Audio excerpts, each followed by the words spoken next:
और मेघालय के पर्यावरणविद heli war को खासी समुदाय के पारंपरिक लिविंग रूट ब्रिज जैव तकनीक को संरक्षित रखने और सतत पर्यावरण संरक्षण में उनके योगदान के लिए पद्मश्री से सम्मानित किया जाएगा। भाषा में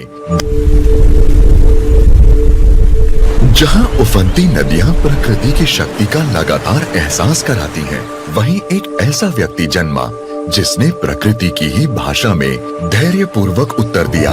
पुल उगाने वाले व्यक्ति हेली वॉर, पद्मश्री 2026। भारत के सुदूर पूर्व पहाड़ों में जहां मॉनसून अपनी कहानी तेज बहावों और तूफानों के जरिए लिखता है, वहां प्रकृति से लोग लड़ते नहीं, उसे सुनते हैं।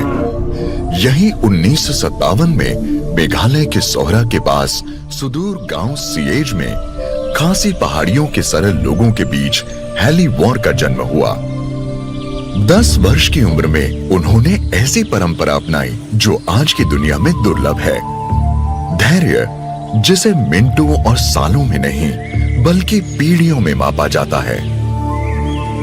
नदियों पर जीवित जड़ों वाले पुल बनाने की परंपरा खासी लोगों की समृद्ध विरासत का एक अनमोल रत्न।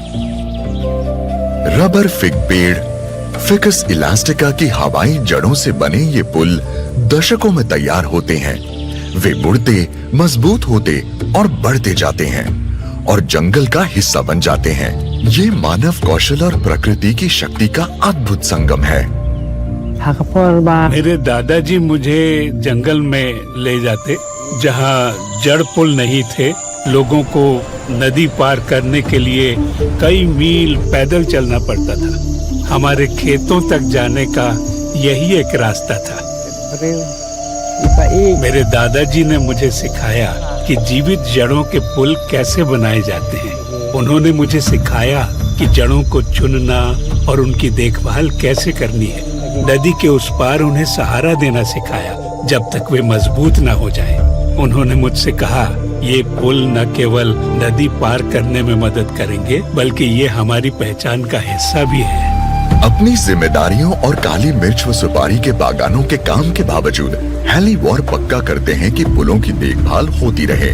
पुलों की सफाई उन्हें मजबूत करने और उनकी बढ़त को दिशा देने के लिए, क्योंकि एक जिंदा पुल कभी खत्म नहीं होता, उसे किसी जीव की तरह संभालना पड़ता है। आज हर साल 10,000 से अधिक पर्यटक सिएज पहुंचते हैं इन अद्भुत संरचनाओं को देखने के लिए। उनकी सुंदरता, उनमें समाई बुद्धिमत्ता और ऐसी इंजीनियरिंग से आकर्षित होकर जिससे कोई प्रदूषण नहीं होता। मुझे खुशी है मेघालय में हम अपनी परंपराओं को महत्व देते हैं और जीवित जड़ पुलों को बचाने की कोशिश करते हैं। इससे न सिर्फ मुझे सम्मान मिला बल्कि मेरे परिवार, मेरे गांव, मेरे दादा, मेरे पिता को भी सम्मान मिला, जिन्होंने मुझे प्रकृति के साथ जीना सिखाया, उसके खिलाफ नहीं। श्री हेली वॉर, पद्मश्री 2026। कोटि कोटि नमन।